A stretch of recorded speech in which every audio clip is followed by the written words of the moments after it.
Big breaking. Medak से BRS Lok Sabha के रुकने पार्लियामेंट कोटा प्रभाकर रेड्डी पर तेलंगाना इंतखाबी मुहिम के दौरान चाकू से हमला कर दिया गया। एक चौंका देने वाले वाकये में भारत राष्ट्र समिति यानी बीआरएस के रुकने पार्लियामेंट कोटा प्रभाकर रेड्डी को पीर को यानी आज तेलंगाना में इंतखाबी मुहिम के दौरान चाकू से वार कर दिया गया है। सिद्दीपेट जिला के दौलताबाद मंडल के सोरुमपल्ली गाँव में इंतखाबी मुहिम के दौरान एक नामालूम शख्स ने उन पर हमला कर दिया।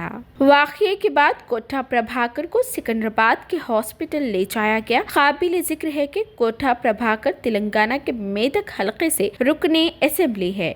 मजीद तफसीलात का इंतजार है।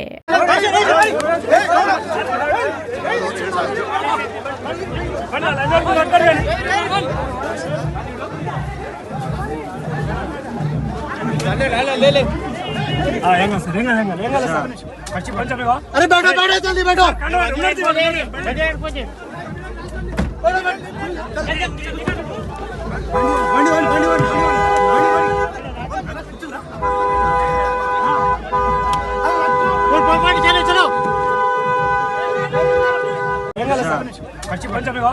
बैठो जल्दी बैठो।